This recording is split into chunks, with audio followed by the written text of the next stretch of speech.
Pace fratelli, Dio vi benedica, benvenuti alla nostra lezione. È una benedizione poter essere di nuovo insieme, poter dedicare un'ora per lo studio della parola di Dio, poter essere qua e approfondire quello che stiamo guardando. E vi ricordo che in questa prima parte dell'anno stiamo vedendo l'ermeneutica e ci siamo fermati nelle ultime tre lezioni a guardare le figure retoriche che hanno a che vedere con il linguaggio della Bibbia e un linguaggio che ci aiuta a una buona interpretazione. Stiamo guardando quel circolo ermeneutico dove io guardo e raccolgo i dati, dopo interpreto quello che ha voluto dire il lettore,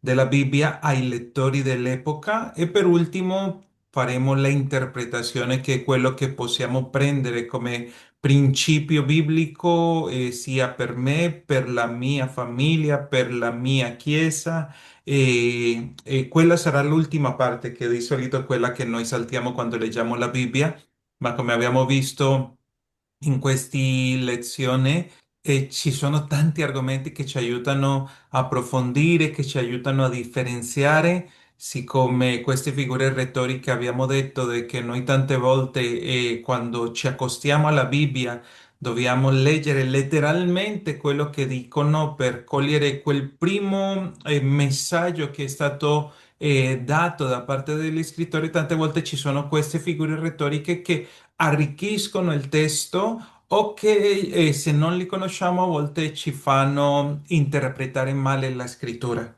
Abbiamo già visto 14, ogni volta che andiamo a vederle ce ne rendiamo conto di che ci aiutano tanto e allora oggi abbiamo 5 ancora da vedere, in totale erano 20 quelle che avevamo preparato, e allora preghiamo al Signore perché ci guidi, ci aiuti, ci apra l'intendimento, ci permetta capire e tutto questo che stiamo facendo è proprio per la nostra crescita spirituale, per ogni volta che andiamo alla Bibbia possiamo arricchirci ancora di più. Amen. Signor Gesù, Padre Santo, ti ringraziamo, Signore, per questo tempo che ci dai, per la tua grazia, Signore, perché la tua parola ci insegna, perché la tua parola ci aiuta, Signore, perché in te, Signore, ci sono tante ricchezze. La Diamo le sabiduría, la nostre esperanza, vite, el Signore, e diamo la vita dei nostri fratelli che dopo guarderanno questa registrazione, fede che tu ci guidi, ci aiuti, aprici l'intendimento, Signore. Usa le mie labbra, la mia mente, Signore, guidaci, Signore, in ogni cosa. Gracias, Abbiamo Padre tanto Santo. bisogno di te. Y Aiutaci, que tú, Signore, Padre, aiutaci, Signore. Amare Jesús. la tua parola, studiarla e approfondire in essa, meditare in essa giorno e notte, come lo dice il tuo comandamento, Padre Santo. Señor Jesús, permítame interceder. Padre Yo te Santo, ti ringraziamo perché tu ci ringrazio. permetti tutto questo, Signore, Padre, nel nome di Gesù, ascoltami, grazie. parlami, Signore, perché ho bisogno di te, io ho fame di te nel nome di Gesù, Padre. Grazie, Signore Gesù. Amen. Amen.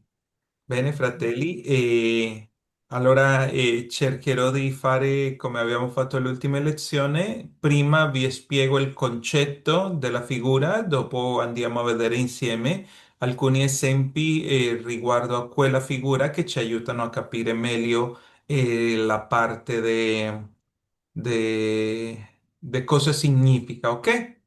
Allora, per oggi siamo arrivati alla figura numero 15. La 15 è la similitudine, a differenza della metafora che l'abbiamo visto già in passato, la similitudine stabilisce un confronto esplicito tra due realtà diverse.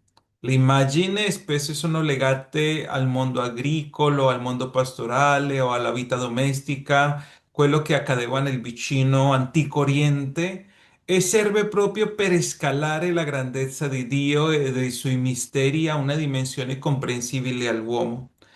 Questa figura, la similitudine, è una figura retorica che prende il nome dalla parola latina similis, che significa simile. Per definire la similitudine, noi possiamo dire che è un paragone esplicito tra due elementi, per evidenziarne una delle parti, dove è sempre presente una caratteristica specifica. Quasi sempre identifichiamo questa figura retorica perché verrà accompagnata da parole come, sembra, o è simile a, o era come questo. E questa parola come può comparire sia all'inizio, nel mezzo della frase, e per distinguere tra similitudine e metafora, cambia il modo in cui il lettore interagisce con il testo. La similitudine è un invito all'analisi, mentre la metafora è un'identificazione immediata. E questo è la parte come teorica, ma come sempre penso che abbia un po' di più senso nel cercare di fare degli esempi. Allora, quando io parlo di similitudine, vado a comparare due concetti, uno quasi sempre quello terreno, quello che noi abbiamo a mano nella nostra vita, lo compariamo con quella parte spirituale. E allora, Isaia, capitolo 40, versetto 6 e 7, qual è la similitudine? Mi va a parlare della fragilità umana e della brevità della vita. Guardate cosa dice Isaia. Isaia dice, ogni uomo è come. Guardate che lì il come mi sta aiutando a vedere il confronto che sta facendo. L'uomo è come l'erba. È come l'erba. Tutta la sua gloria è come il fiore del campo. L'erba si secca e il fiore appassisce. Allora, quando io guardo questa figura, me ne sto accorgendo di che qua l'autore, lui sta facendo questa parola questa parola, con il come, lo vedo che lui sta dicendo cosa? E l'uomo, ogni uomo è come erba e come il fiore. Ma non solo mi sta comparando la erba o il fiore, quello che intende dirmi attraverso di questo è che la vita è breve, perché l'erba si secca e il fiore Amen. appassisce. Allora qua mi sta cercando di attraverso un concetto che io capisco, l'erba o i fiori che spuntano, ma subito quando esce il sole si bruciano, così la vita dell'uomo è fragile ed è breve, ok? Un'altra similitudine, la protezione e la cura da parte di Dio. Deuteronomio capitolo 32, il verso 1, dice, come un'aquila che addestra la sua nidata, volteggia sopra i suoi piccini e spiega le sue ali e li prende, li solleva sulle sue penne. In questo caso, il come lo sto trovando all'inizio e cosa sta comparando? Sta comparando a Dio come quell'aquila che sta cercando di proteggere i suoi piccini.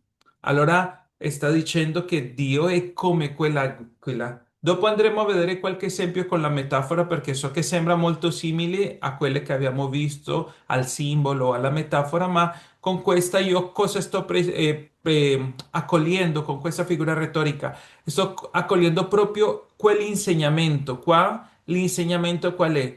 La protezione che Dio ha per noi.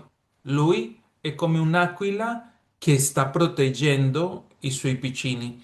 Dopo andiamo a vedere quest'altro esempio. Cercate adesso voi che state guardando, cercate di dirmi dove si trova la similitudine. Isaia capitolo 55, verso 10 e 11. Chi lo vuole leggere? Vi lo sto condividendo. Come infatti la pioggia e la neve scendono dal cielo e non vi ritornano, senza avere rifiutato la terra, così sarà se Scusami, la scusami. mia Sì, parola uscita dalla mia bocca. ok, L'inizio, no? Come? Come esatto. la pioggia e la neve scendono dal cielo, la similitudine è qua, così anche la mia parola, no, Sì, fratello? sì, Così perfetto. sarà della mia parola uscita dalla mia bocca, cioè paragona la sua parola alla pioggia e alla neve che cadono dal Esatto. cielo. Praticamente il confronto è tra due figure, non ci sta dicendo, come nel caso della metafora, che la parola è pioggia o è neve, ma è come. E allora, No. che cosa fa la pioggia? Che cosa fa la neve? Praticamente ci spiega che cosa stanno facendo. Scendono, non Mhm. ritornano senza avere annaffiato o irrigato la terra. Allora mi sta dicendo, questo confronto, la parola di Dio è simile a quella pioggia, sto usando proprio il simile perché è la similitudine, la parola di Dio è simile alla pioggia e alla neve che scendono e annaffiano e portano frutto, così è la parola che esce dalla bocca di Dio, esce da Dio, annaffia la nostra vita e porta frutto nella nostra vita. Facciamo Amen. l'ultimo che vi ho preparato qua. E se qualcun'altra sorella, sorella Marta, sorella Isabel, si potete. Questo ultimo, Matteo 7:24. Aspetta che io non vedo per lettere, Matteo Ah, se 7:24. vuoi te lo posso ingrandire. Bueno, leggo qua. Matteo 7:24. Sì? Ok. Perciò, dice, perciò chiunque ascolta queste mie parole e, e la mette in pratica sarà paragonato a un uomo avvenuto che ha costruito la sua casa sopra la roccia. Ok. Solo il 21. Perciò il qua dice, perciò chiunque ascolta queste le mie parole perciò già lì queste e la mette in pratica sarà paragonato Sì. a un uomo avvenuto che ha costruito la casa sopra la roccia, perciò qui sta facendo come un paragonando, Sì, no? se tu vedi, sorella Marta, Sì. praticamente nella versione in cui io l'avevo preso, usa proprio il nome della figura. Il paragono come parola in questa versione è proprio il simile, che è il nome della Sì. figura. Questo uomo sarà simile, e allora Mhm. sta dicendo, qual Ok. è la Sì. similitudine? L'uomo saggio è simile a una casa sulla roccia. E noi conosciamo Ajá. l'altra parte perché l'abbiamo vista nel convegno. Amén. L'uomo stolto è simile a cosa? A la sabe. O a una casa costruita Una sulla cosa sabbia. sabia. Ok, allora è abbastanza chiaro, vero? Solo Sì, che sì, sì, come sì, vi sì. dicevo, e tante volte noi abbiamo visto la metafora e come vi ho detto, noi dobbiamo a volte distinguere tra metafora e simile come figura per riuscire a capire cosa sta intendendo. E allora vi ho preparato questo esempio qua, questo confronto. Qua io sto cercando di mettere le due a confronto sullo stesso argomento e quando io come concetto dico la parola di Dio, la similitudine allora è un confronto. Io vado a vedere che c'è il salmo che dice la tua parola è come una lampada al mio piede. Quello sarebbe una similitudine. E invece se è la metafora è una sostituzione. Si potrebbe dire della parola di Dio de che la parola di Dio è lampada al mio piede. Riuscite a capire la differenza? La Sì, Questa amen. metafora è una sostituzione. la metafora confronta la parola che dice la parola è La una lampada. similitudine, fratello Diego, è un paragone, come un esempio, giusto? Esatto, esatto. Ok, Mentre nella mentre metafora io dico la il metafora è Signore, un esatto, accostamento. Mm. praticamente io dico il Signore è il mio pastore, sta dicendo che Dio è il pastore. Invece Amén, se io amén. dico il Signore è come uno dei pastori, è una similitudine La perché io vado a sostituzione. vedere come agiscono i pastori, mi sta dicendo, ah bene. Nel caso di Gesù, Gesù se io dico una similitudine, Gesù è simile a un agnello perché è mansueto, perché è umile, perché non ha aperto la sua bocca, è una similitudine, ok? Ma Amén, cosa sta amén. dicendo Giovanni il Battista quando lo vede?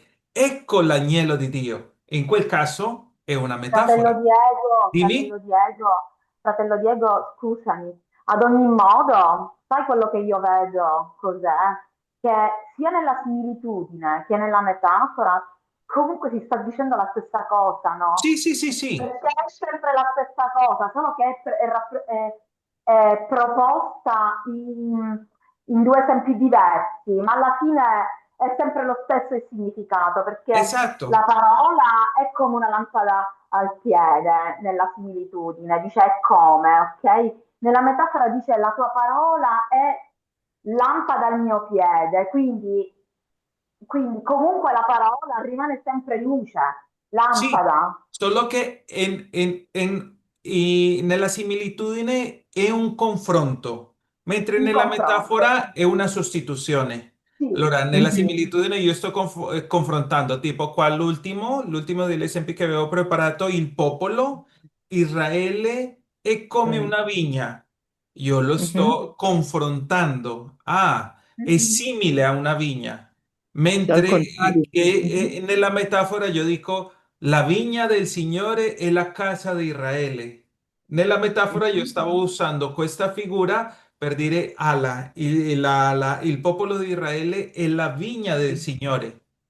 E ho cercato, sì, sono molto simili, allora ho cercato di Super. lasciarvi questi esempi in maniera che quando state leggendo la Bibbia quasi sempre la similitudine, se vedete, ha la parola come o simile, Sì. che ci aiutano a distinguere de che è questa figura retorica. Ma come dite voi, praticamente quando io sto cercando questo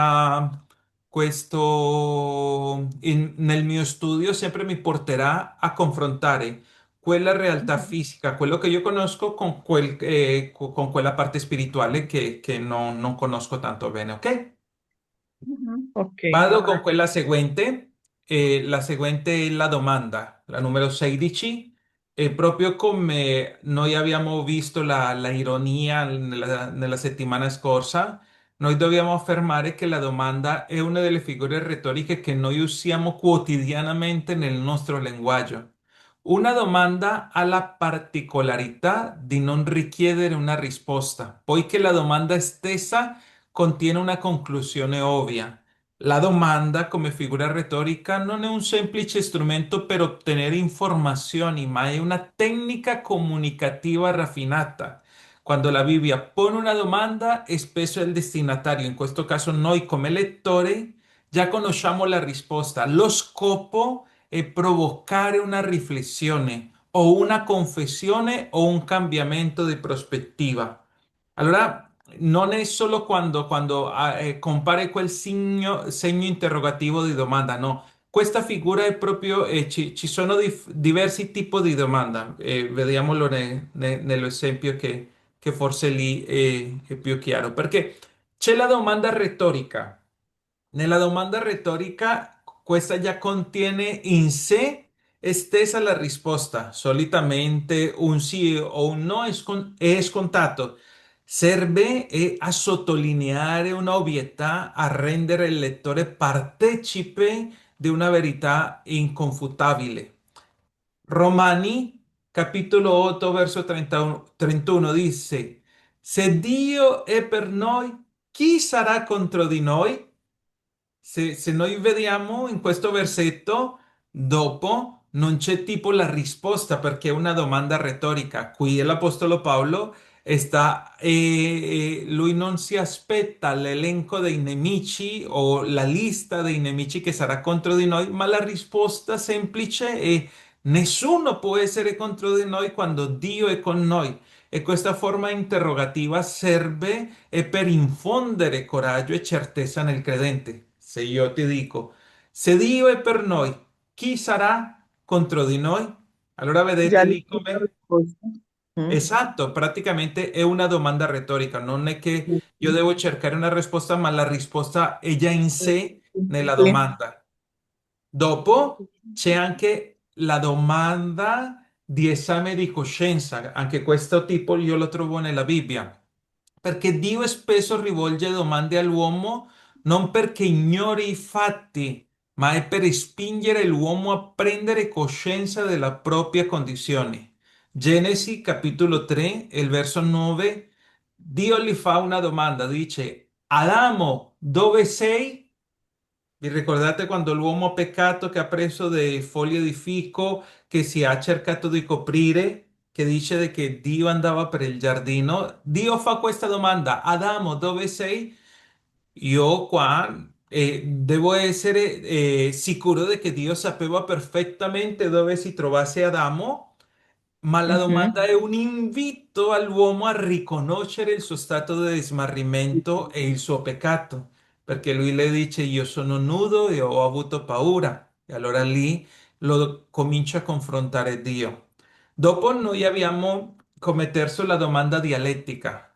Questa è molto comune nei Vangeli, è usata da Gesù per mascherare la ipocrisia dei suoi interlocutori o per introdurre un nuovo insegnamento, costringendole a ragionare partendo dai loro presupposti.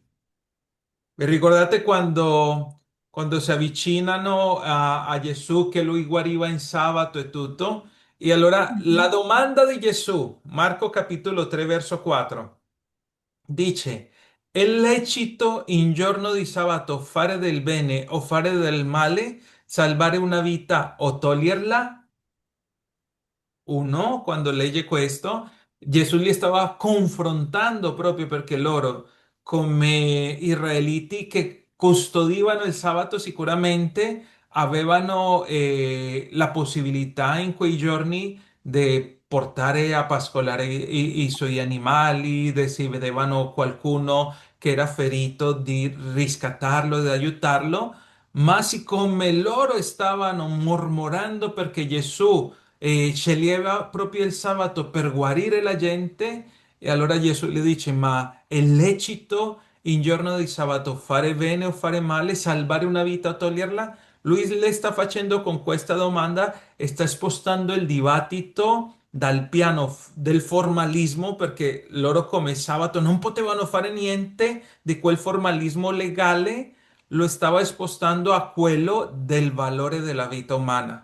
Quando Dio ha dato il comandamento del sabato, lui lo ha dato per il bene dell'uomo, ma l'uomo che cosa aveva fatto? Lo aveva spostato semplicemente a un formalismo legale della legge e con questo rende impossibile una risposta contraria senza apparire, senza apparire crudele. O vi ricordate questa altra Matteo, capitolo 22, verso 20? La domanda che troviamo qua è quando le dicono a Gesù, ma è lecito dare il tributo a Cesare? Loro volevano metterlo alla prova e Gesù risponde con un'altra domanda. Loro gli stavano dicendo, ah, dobbiamo pagare l'imposta ai nostri nemici? E Gesù con questa domanda, guardate cosa le dice. Di chi è questa immagine nell'iscrizione? Lui li fa vedere. Ah, mi state parlando di denaro? Andiamo a vedere il denaro. Di chi ha l'immagine? E allora in questa questione del tributo, prima di dire rendete al Cesare ciò che è di Cesare e a Dio ciò che è di Dio, Gesù costringe i farisei a riconoscere l'autorità civile che loro stessi già utilizzavano maneggiando quella moneta, perché se loro erano contrari avevano proprio quella moneta lì. Allora, questi tipi di domanda, come vi dico, attraverso di questi esempi cerchiamo di capire che non è semplicemente quando c'è qualsiasi domanda nella Bibbia, ma ci sono delle domande che praticamente, come lo dice qua la parte, la definizione, lo scopo è provocare una riflessione o una confessione o un cambiamento di prospettiva nel lettore. Tante Sì, volte perché quando... Sì, dimmi. sono come delle domande che già hanno lì la sua risposta. Esatto, Allora perché... è come a provare, o sea, si sente como en prueba el ser humano, en prova, però già lì, riflettendo, lì si trova la risposta e siamo lì provati dove la Bibbia già ce l'ha la sua risposta e dove noi Esatto, cresciamo, impariamo e facciamo esatto. ciò che dobbiamo fare. Perché tante volte queste domande noi come lettori, quando le leggiamo, le stiamo leggendo per noi. Dio mi sta confrontando a vedere che cosa sto nascondendo o in che cosa devo cambiare o su che cosa devo riflettere che forse sto facendo sbagliatamente, ok? Andiamo avanti. La numero 17 è l'antitesi. L'antitesi cosa è? È una delle figure retoriche più incisive nell'ermeneutica biblica. Consiste nell'accostare due pensieri, concetti o immagini di significato opposto per far risaltare uno dei due o per mostrare la totalità della condizione. Nella Bibbia l'antitesi non è solo un ornamento, ma riflette spesso sulla natura del pensiero semitico. I semiti sono gli ebrei. Loro amano procedere per contrasti netti. Loro parlano della luce e la confrontano con le tenebre. Loro parlano della vita e la confrontano con la morte. Loro parlano della sapienza e la confrontano con la stoltezza. Allora, vediamo degli esempi che ho preparato per voi. C'è questa antitesi proverbiale. È molto comune nel libro dei proverbi perché serve proprio a tracciare una linea tra due stili di vita. La struttura è quasi sempre binaria e ha due significati. Il primo versetto presenta un'azione positiva, mentre che il secondo presenta un'azione negativa. Proverbi 10:1 dice: El figlio saggio alieta il padre. L'antitesi qual è? L'opposto. Il figlio stolto è un dolore per sua madre. Questo, come vedete, lo troviamo spesso nei proverbi. I proverbi hanno questo confronto. Ah, uno è saggio e è un alieto per il suo padre. L'altro è stolto, proprio il contrario alla saggezza, e invece è un dolore. Qua la funzione qual è? Creare un contrasto morale immediato per guidare il comportamento. Dopo noi abbiamo una antitesi evangelica. Nel libro di Matteo, il Vangelo di Matteo, lo troviamo nel Sermone della Montagna. In questo caso è celebre, questa figura retorica diventa tutta una struttura teologica. Nel discorso della montagna Gesù lo usa come uno schema. Quando noi troviamo nel capitolo 5, dal verso 38 in avanti, Gesù sta confrontando quello che loro applicavano come legge e dice, avete inteso che fu detto, ma io vi dico. Qua c'è l'antitesi, in questo caso per esprimere questo concetto teologico. Esempio. Matteo 5:38 dice, avete inteso che fu detto occhio per occhio, ma io vi dico di non opporvi al malvagio. Altri versi di questo brano del Sermone sulla montagna. Avete sentito dire o avete ascoltato che chi desidera la moglie del nemico o la moglie, scusate, la moglie del fratello pecca. E Gesù dice, ma io vi dico che chi la guarda e la desidera nel suo cuore ha già peccato. C'è questo confronto tra una cosa e l'altra. E qual è la funzione?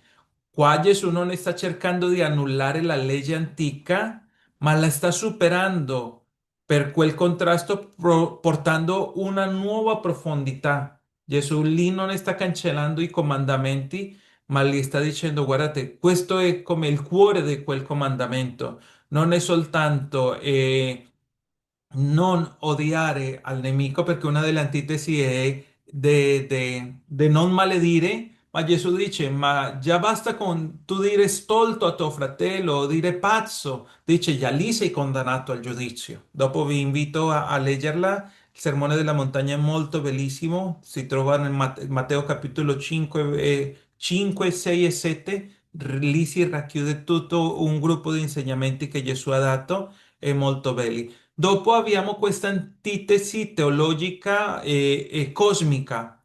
E l'Apostolo Paolo è un maestro in questa figura e la usa per spiegare il passaggio dalla vecchia alleanza o il Antico Testamento, l'Antico Patto, e la differenza che c'è tra la carne e lo spirito. Romani, il capitolo 5, il verso 19, guardate cosa dice. Perché come per la disobbedienza di uno molti sono stati costituiti peccatori, qua lui sta facendo questo confronto. Nell'antichità un uomo ha peccato e a motivo di quella disobbedienza tutti hanno peccato. Qua l'antitesi qual è? Così per la obbedienza di uno, il che vuol dire Gesù Cristo, tutti saranno costituiti giusti. Lì l'Apostolo Paolo sta guardando questo dal punto di vista già generale, non è solo una parola come nei proverbi, ma sta parlando di proprio il concetto. Il peccato, vi ricordate che lui dice in Romani, il peccato è entrato per un uomo e come questo uomo ha peccato, la morte è passata a tutti gli uomini, ma così la vita è venuta attraverso di quel secondo Adamo di Gesù Cristo e così come il primo uomo ha peccato e ha condannato tutta la umanità alla morte, questo secondo Adamo ha portato la vita e tutti possiamo vivere attraverso di lui. Per ultimo, c'è questo enfasi perché l'autore biblico usa l'antitesi e per enfatizzare la scelta. Quando io pongo di fronte due opposti, queste due vie, scusatemi che qua con il mouse faccio fatica, quando io ti metto due vie, io come lettore sono costretto a decidere da quale parte stare. Nella Bibbia c'è, scegliete, io vi metto queste due vie, il bene vi benedirò o il male porterete il giudizio, ok?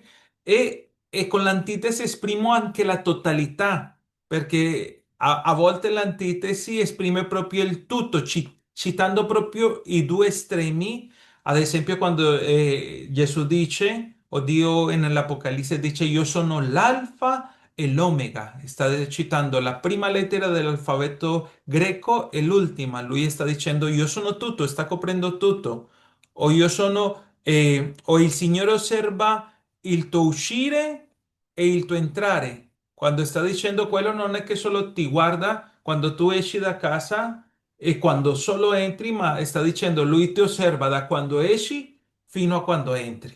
Ok? Perciò vuoi dire, fratello Diego, vuoi dire che copre tutto, la Esatto, antitesi copre tutto, l'inizio e la esatto. fine, Cerca di comprende tutto. comprendere tutto il concetto. Se io Ok, sono, io posso andare da essere giusto, ma mi va a coprire hasta arrivare a che io posso arrivare a essere stolto. ok. Allora mi copre tutta la parte, ok? Andiamo con il seguente che così cerchiamo. Il numero 18 è la gradazione. Cos'è la gradazione? Lì vedete questa scala perché è proprio come un crescendo. Nella musica si usa quello, il crescendo, che è conosciuto anche come climax, che è quel punto di esaltazione finale. È una figura retorica di ordine che consiste nell'esporre più termini, ci sono più termini o più concetti in una sequenza di intensità o crescente, perché può salire crescente, o decrescente che può scendere. E la funzione di questa figura retorica è quella di enfatizzare lo sviluppo dell'insegnamento in questione. Io sto esponendo un argomento, o anzi, andiamo all'esempio che è molto più chiaro. Io devo esporre un argomento nella gradazione. In questo caso c'è la speranza. Io devo esporre la speranza. El apóstolo Pablo, en Romani capitolo 5, il verso 3 e 4, lui mi dice come io arrivare a quella speranza. E quella speranza ha una scala di crescendo. Lui dice, la tribulazione produce pazienza. La pazienza è una virtù provata e la virtù provata produce la speranza. E allora è come un crescendo. Io per poter avere speranza devo attraversare tribolazione che mi va a Ok. produrre pazienza. Con quella pazienza deve essere provata e dopo quando Sabiduría. quella quella virtù della pazienza è provata e dove mi arriva la speranza, che è la conclusione finale. Amén. Ok? E allora guardate anche questo che lo dice l'Apostolo Pietro, seconda di Pietro, capitolo 1, verso del 5 al 7. Lui dice, in questo caso viene chiamata la scala della fede. Lui dice, metteteci ogni impegno per aggiungere, cominciamo a salire il gradino. Se io voglio arrivare a una buona fede, devo aggiungere alla fede virtù. Fede, ¿no? Alla virtù devo aggiungere conoscenza, Coscienza, alla conoscenza la temperanza, alla temperanza pazienza. la paciencia, Vedete come stiamo salendo gli scalini? ujú, E alla pazienza devo la aggiungere la pietà. E non è finita, alla pietà devo aggiungere el l'amore amor es fraterno fraterno, e all'amore fraterno la carità. la Allora caridad. vedete come questo è come quel confronto che faceva Giacomo nella sua lettera. Io come posso dire di avere fede e non aiuto mio fratello? Pietro mi sta Ujú. dicendo qua che la fede ha un scalino, ci sono dei gradini in cui io quando ho fede comincio a aggiungere a questa fede virtù, conoscenza, temperanza, pazienza, pietà, amore fraterno e infine la carità, il poter aiutare anche l'altro. E lì come nella Chiesa, fratello, dico che ognuno, tutti non siamo mai uguali. E è lì dove ognuno c'è in un scalino perché magari si è affermato nella conoscenza, qualcun altro nella temperanza, e un altro nella virtù, però non si è arrivato come alla pienezza proprio di un vero cristiano per Esatto. poter arrivare alla carità. O sea, dobbiamo proprio scalare, ir passando, ir Sì. salendo del gradino per arrivare alla perfezione. Sì, quello è il bello. Quando io cercavo di preparare questa lezione, dicevo, ma ci sono ancora tante cose, Mm. perché qualcuno dirà, ah, ma perché dobbiamo vedere tutte queste figure retoriche? Ma io trovo piacere perché ogni volta che vedo qualcuna dico, ah, vedi che anche Perché qua sto imparando qualcosa? sì, con questo esempio uno vede che tutto oggi si vede nomi strani così, però vedendolo, comparandolo nella vita cristiana nostra, vediamo che dobbiamo prepararci, che Sì, dobbiamo raggiungere alla finale e comunque vediamo che io mi trovo qua nella conoscenza, nella sì. tempanza, che E siamo sto ancora a scalando metà. quei gradini, sì. Sì, O io per dire, vi ricordate quando qualcuno dice, ah, chiedi pazienza al Signore? E qualcuno dirà, ah, no, se tu chiedi pazienza, il Signore ti dà prova, perché la sì, pazienza sì. si ottiene Ajá, attraverso della prova. Adesso, ajá, io non posso avere la speranza senza prima aver scalato ajá, tutti questi gradini. Per ajá, arrivare a avere speranza devo attraversare la tribolazione che mi exacto. produce pazienza, che quella viene Sí. provata. Allora vedete com'è bello? Questi due esempi sono di gradazione ascendente, sempre si sale di più. Ma c'è uno molto bello, se potete aprire Filippesi il capitolo 2 del verso 7 e 8, chi lo vuole leggere, che io qua ho messo solo una parte, ma questa è una scala in decrescendo, che si parte dal punto più alto e si fa scendendo. Filippesi capitolo 2.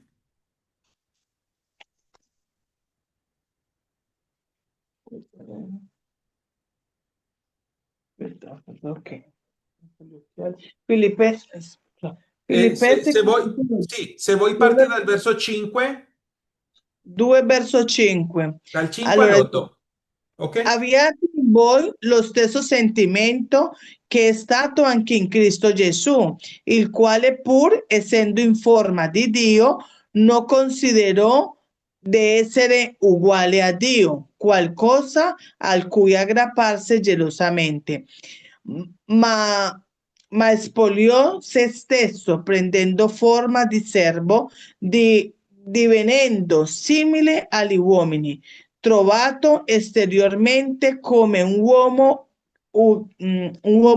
umiliò se stesso facendosi ubbidiente fino alla morte e alla morte di croce. Ok, Vedete come in questo caso è bello questa gradazione discendente, questa intensità qua avevo scritto, l'intensità scende dal piano divino. Lui è Sì, Dio e scende fino sì, alla servitù perché diventò ujú, servo e poi sì, alla morte e infine non qualsiasi morte, era la morte più infame di quel tempo, la morte di croce. In questo caso, questa gradazione discendente serve a sì, sottolineare l'abisso che c'è nell'amore di Dio. Lui essendo ujú, Dio, in questo caso l'Apostolo Paolo ai sí, Filippesi sta facendo tutti questi gradini perché, semplice, Dio ha amato il mondo. No, lui era Dio, espoliò quella condizione di Dio, si fece simile ai uomini, ma non le bastò con essere simile all'uomo, umiliò se stesso divenendo come un servo, che era la condizione più bassa dell'uomo, come un schiavo, ma non gli bastò essere come un schiavo, ma andò proprio a morire e non in qualsiasi maniera, morire nella croce. Vedete come sí, c'è questa scala che sta sí, scendendo, ma sta ujú, scendendo non in valore, ma ci sta ujú, facendo vedere com'è grande l'amore di valor. Dio. Amén. Allora, vede, e qua ho scritto come enfasi finale, poiché questo ultimo termine è quello che rimane impresso, praticamente questa scala mi porta a un punto. Abbiamo visto la speranza, abbiamo visto la fede, in questo caso abbiamo visto quell'amore di Dio e questo ultimo termine è quello che mi rimane impresso. Questa gradazione serve per sigillare il messaggio Ujú, principale. Nel caso di Pietro la carità, nel caso di Pablo la speranza. E a volte queste scale mi servono anche per memorizzarli. È un aiuto. Io mi ricordo del versetto di che alla fede devo aggiungere questo, dopo aggiungo questo e mi aiuta anche a tenerle più a mente, ok? amén, amén. Andiamo avanti. Questa è molto conosciuta, il proverbio.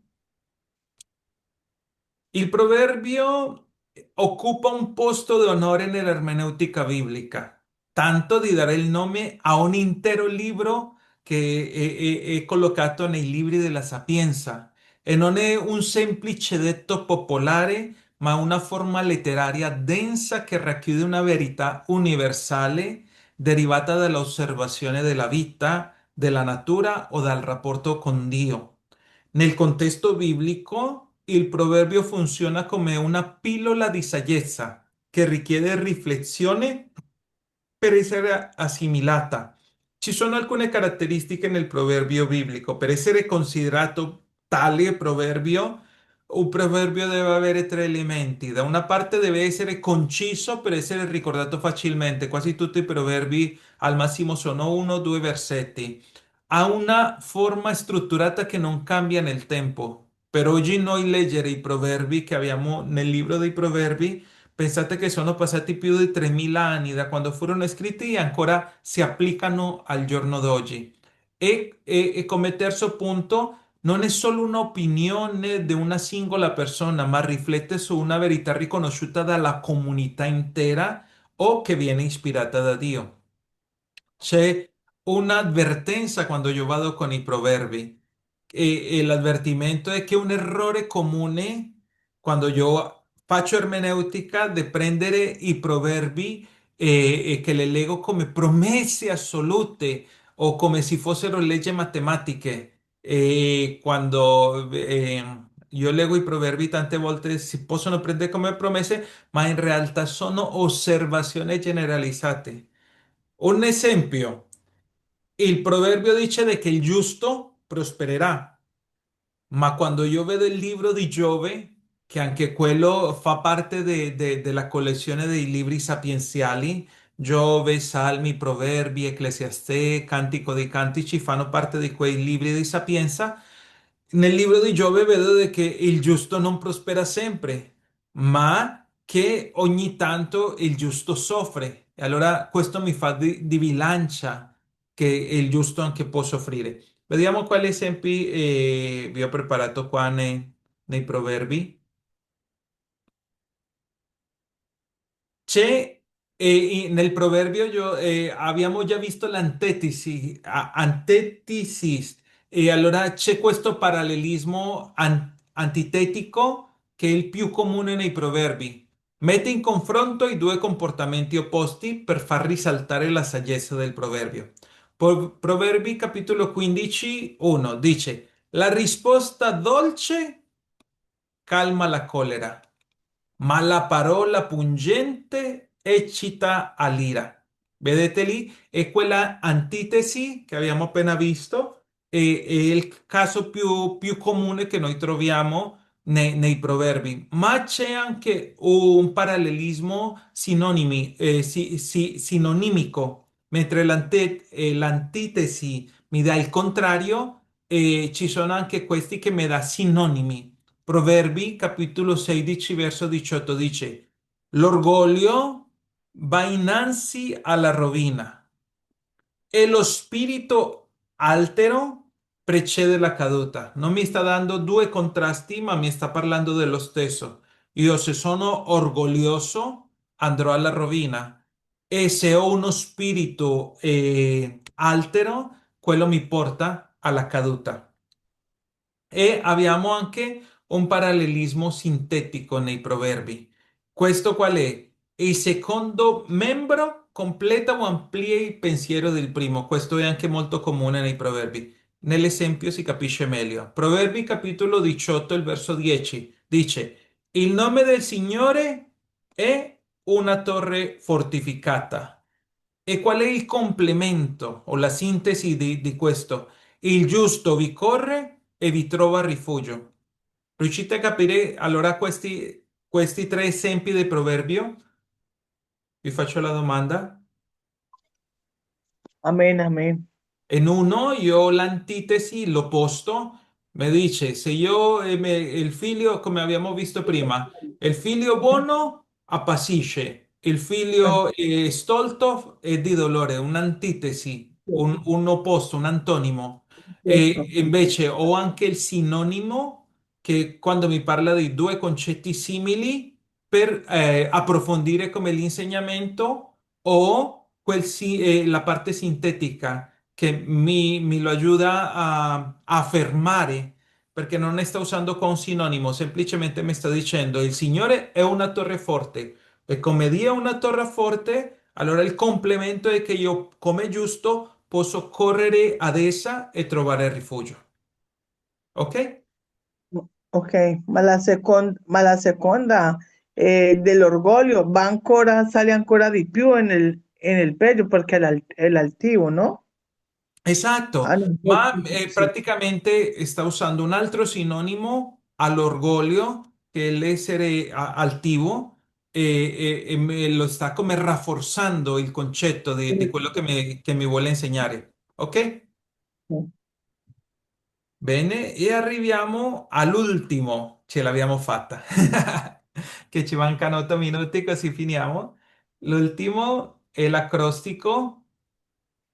E en el acróstico è una figura retorica di tipo strutturale. Si verifica quando le lettere iniziali di ogni verso o ogni riga o ogni strofa sono lette in sequenza e formano un alfabeto o un nome o un messaggio specifico. Di solito, quando noi vediamo le lezioni di scuola domenicali, a volte escono i gruppi di bambini, ognuno ha in mano un cartello con una lettera dipinta sopra, e loro recitano delle parole che iniziano proprio con quella lettera. E tutto il cartello insieme forma una parola chiave che può essere grazia, amore o Gesù, e lo vediamo lì. O nei poemi d'amore vediamo spesso l'acrostico, ma nella Bibbia l'acrostico è quasi esclusivamente alfabetico, il che vuol dire che ogni verso o strofa inizia con la lettera successiva dell'alfabeto. Allora, per questo ho cercato, adesso vi farò vedere un po' di ebraico. Questo, vedete qua, è l'alfabeto ebraico, va dall'Alef alla Taf. Invece di io dire il Signore è l'Alfa e l'Omega, potrei dire il Signore è l'Alef e il Taf. ci sono qua tutte le lettere qua, è come il nome che hanno, ma queste sono quelle che compaiono nell'alfabeto ebraico. Aleph, Bet, Gimel, Dalet, Hei, Vav, Zayin, Het, Tzed, Yod, Kaf, Lamed, Mem, Nun, Sameach, Ayin, Fei, Tzadi, Kof, Resh, Shin e Tav. Questo è l'alfabeto e, Ujú. e oggi con le traduzioni forse è un po' più difficile di riuscire a capire dove ci sono queste acrostiche nella Bibbia, ma io vi ho preparato qua, aspettate che vi lo porto qua. Qua c'è un'applicazione della Bibbia che si chiama YouVersion che noi la possiamo usare spesso nel telefono e in questa applicazione praticamente io posso trovare la Bibbia in ebraico. Uno dei casi più belli dell'acrostico è il Salmo numero 119, è il salmo più lungo. E io vi faccio questo confronto. Guardate, questo salmo viene scalonato e quando noi vediamo nelle nostre Bibbie, lo vediamo così come nella parte italiana. Io vedo la parola Aleph, ma che mi sta a rappresentare la prima lettera dell'alfabeto. E io lo leggo oggi in italiano. Beati quelli che sono integri nelle loro vie, che camminano secondo la legge dell'Eterno, beati quelli che osservano le sue testimonianze, ma non me ne accorgo di che tutti questi sette, otto versetti a ogni strofa, tutti iniziano con una lettera diversa. Questo inizia con la A, questo con la S, questo con la T. Guardate un attimo in ebraico come questo salmo è bellissimo, perché la prima lettera è l'Alef. La vedete qua? Riuscite a Sí, vedere? sí, Ok, sí, sí, sí. guarda, questa lettera, tutti, se voi Vale, vedete, l'ebraico se legge da destra a sinistra, tutti gli vale. otto versi inizieranno con questa lettera. Aleph, Aleph, Aleph, vedete? Tutti gli otto versi iniziano con Aleph. Vale. Dopo, Sí, esatto, dopo dal 9 gli altri seguenti inizieranno con la seconda lettera, con la Bet. Vedete qua la lettera?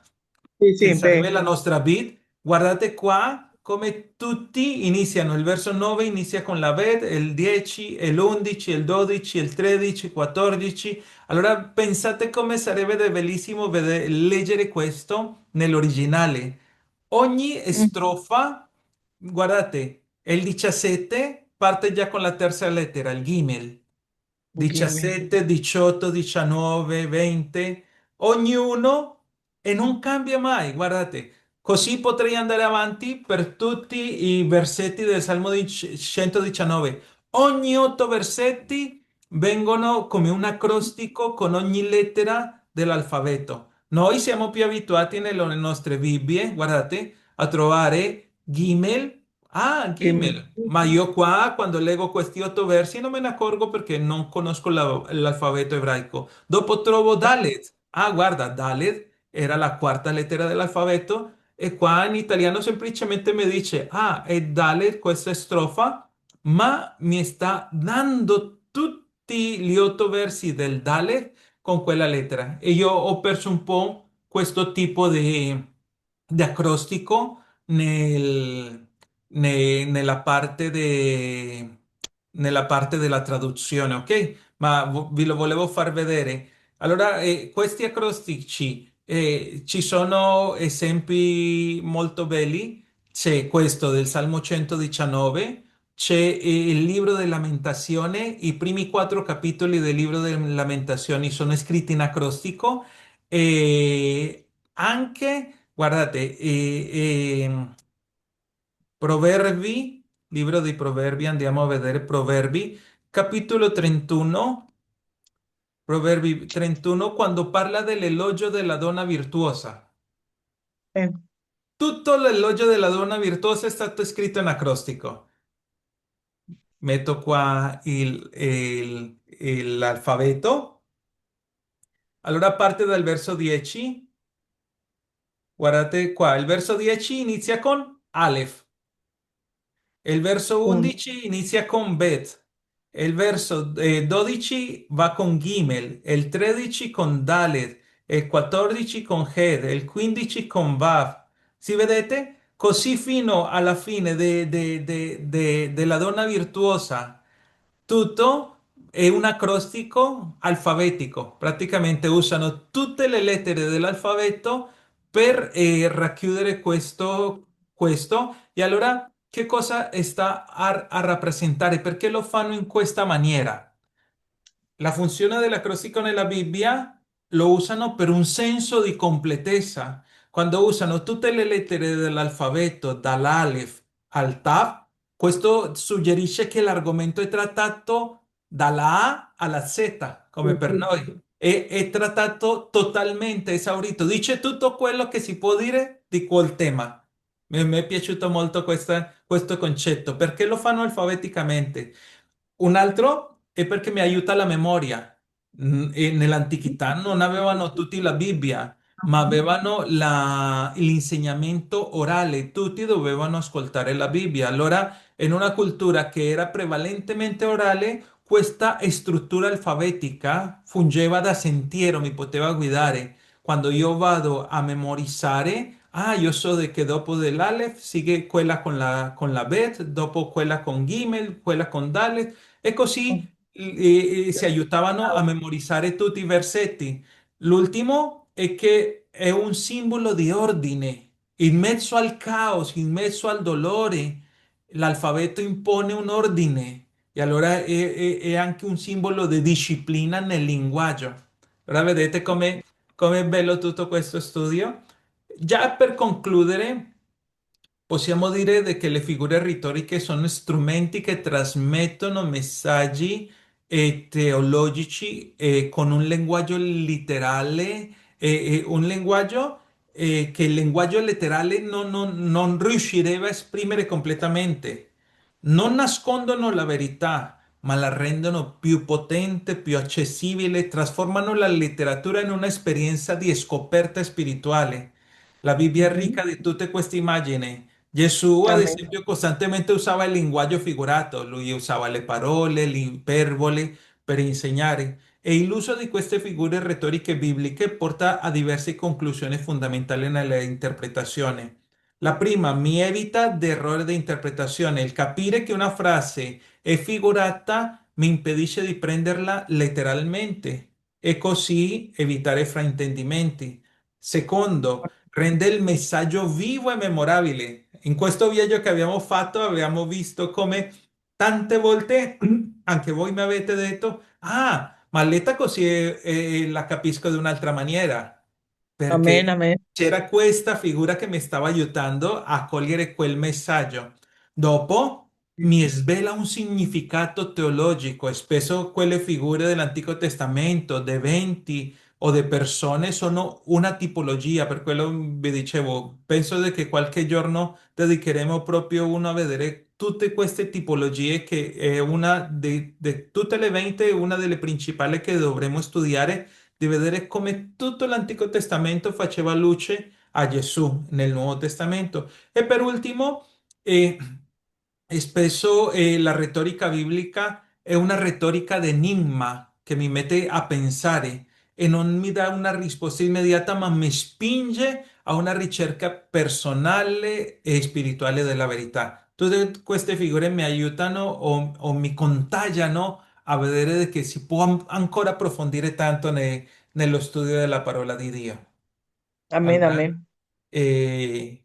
già abbiamo finito l'ora, come quasi Veramente sempre siamo giusti, giusti. molto importante tanto da imparare e di metterlo in pratica veramente. Perché uno legge di una maniera, ma così studiando vede uno che capisce anche di un'altra maniera anche più semplice con Mhm. gli esempi. Grazie, fratello. Esatto. Allora vi rimangono le vostre guide di studio, vi rimangono i video perché così in qualsiasi momento questi sono come potremmo dire che diceva lì il concetto di proverbi, sono pillole di saggezza. Sicuramente alcune di queste cose non ce le ricorderemo, ma quando torniamo alla guida di studio, quando torniamo al video, questo ci aiuta per coloro che vogliono approfondire. Ricordiamoci che avevamo detto che in questo percorso dipende un po' dalla voglia di ognuno. Ci saranno alcuni che rimarranno con i principi basi e ci saranno altri che vorranno approfondire, scavare. Penso che quello sia il desiderio di Dio, di che ogni volta possiamo meditare di più nella sua parola e trovare tutti questi tesori. Amén, amén. Bene, miei fratelli, grazie per questo tempo. Che Gracias. abbiate un buon proseguimento di settimana. Che Dio vi benedica grandemente. Amén, gracias, mille, te lo digo. Pace a tutti. H. Andrea